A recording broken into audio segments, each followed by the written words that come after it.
विशेष तौर से केंद्रीय नेतृत्व से मिलने नहीं आए। तो उससे हमने भी तय किया कि हम कुछ दिन रुक जाएंगे और उसके बाद अगर हालात ठीक होते 1 तारीख के बाद फिर उसके बाद करेंगे। सर, व्यापारी भी आपसे कल मिले हैं और उनकी उम्मीद ये है कि 1 जून के बाद चीज़ें सुधर जाएंगी या बंदिशें हटेंगी। क्या उसको लेकर सरकार कुछ विचार कर रही है? देखिए, कर्फ्यू तो हमेशा के लिए नहीं है, ये हमको मान करके चलना पड़ेगा। पूरे प्रदेश भर में पिछले सप्ताह भर से कोविड के मामलों में काफ़ी कमी आई है और संतोषजनक कमी आई है। 40,000 से 22,000 तक हम एक्टिव केस के मामले में जो है वो नीचे आए हैं। हमारी चिंता थोड़ी इस बात को लेकर के ज़रूर अभी तक भी है, क्योंकि जो डेथ का नंबर जो है वो उसमें कमी तो आई है। पिछले कल 44 डेथ हुई है, लेकिन अभी भी मैं मानता हूँ कि हिमाचल के हिसाब से ये नंबर अभी भी बड़ा है।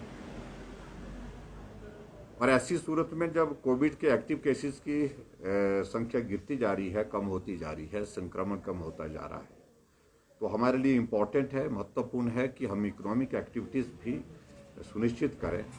और व्यापार मंडल के प्रदेश के लोग मिले थे और व्यापार मंडल के जो लोग मिले उनका भी आग्रह इसी बात के लिए था कि अब कोविड के मामलों में कमी आ रही है और ऐसे में हमको भी दुकानें खोलने की अनुमति अब मिलनी चाहिए। तो हमने उनकी बात को सुना है और सुनने के बाद फिर हमने कहा कि अभी तक 31 तारीख तक हमारा निर्णय जो हुआ वो हुआ है, उसमें आप सहयोग दें, और उन्होंने सहयोग दिया भी है। और उसके पश्चात फिर आगे का हम 1 तारीख के बाद उस पर विचार करेंगे अगर मामलों में कमी आई तो।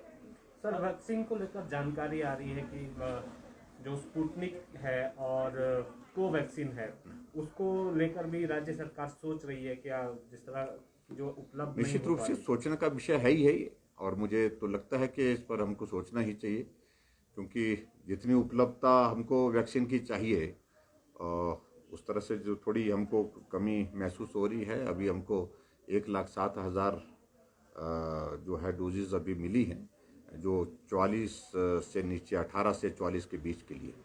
तो हमारी आवश्यकता उससे ज़्यादा है। हमने कहा है कि उसके लिए और बढ़ोतरी की जाए, और उम्मीद करता हूँ कि वो जून के महीने में संभावना लग रही है कि उसमें इम्प्रूवमेंट आएगी और उसके बाद वैक्सीन लगाएंगे। मेरा सभी नौजवानों से आग्रह है आप सबके माध्यम से कि सबको वैक्सीन करेंगे, और वैक्सीन की उपलब्धता जैसे ही हमारी सुनिश्चित होगी तो हम इसमें और तेज़ी करेंगे, गति करेंगे। हमने इस मामले को लेकर के जो कंपनी हमको सप्लाई देती है वैक्सीन की, उसके साथ भी उनके साथ भी टेकअप किया है। और उसके अलावा हमने जो दूसरी 2 कंपनियां हैं, स्पुतनिक और कोवैक्सीन जो है, इन दोनों कंपनियों को भी हमने इस बात के लिए कहा कि अगर वो अगर हिमाचल प्रदेश में करना चाहते हैं तो हम उसमें भी विचार कर रहे हैं कि उस पर आगे बढ़ करके काम करेंगे। सर, क्या किसी का प्रपोजल, किसी कंपनी का प्रपोजल अभी तक आया है? कुछ अखबारों में छपा भी था कि स्पुतनिक हिमाचल प्रदेश में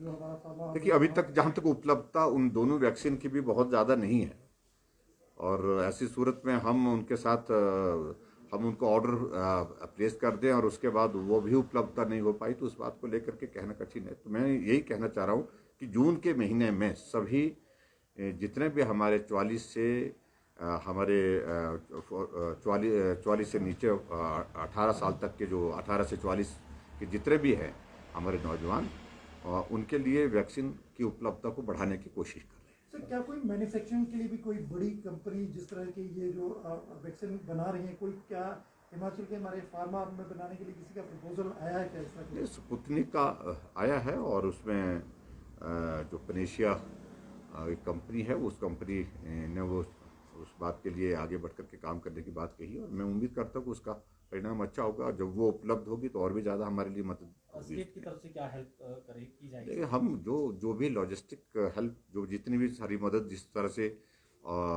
उसमें की जा सकती है, उस तरह से विचार करेंगे। असल क्या सरकारी कार्यालय भी सर ये 1 जून से खुल सकते हैं? ये संभावना अभी हम इन सारे पे विचार करेंगे। सर, सैंपलिंग गिर रही है, लोग भी कम अस्पतालों में आ रहे हैं। देखिए, अभी 1-2 दिन की छुट्टियां बीच में रही होंगी, तो उस कारण से सैंपलिंग कम हुई है।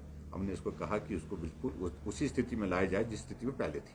सर, प्रदेश में, देश भर में भी ब्लैक फंगस बीमारी की जो संक्रमण है, उसको जो दवाइयाँ वैक्सीन है या उसके इंजेक्शन है उसकी कालाबाजारी और बाकी दवाइयों में भी फेक या कोई डुप्लीकेसी की रेमडेसिविर की जहां भी हिमाचल इस प्रदेश प्रकार की शिकायतें प्राप्त हो रही है कार्रवाई करने के लिए हमने कहा है।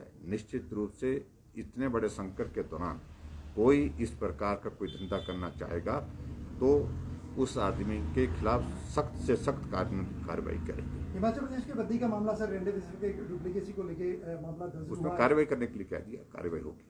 Thank you please.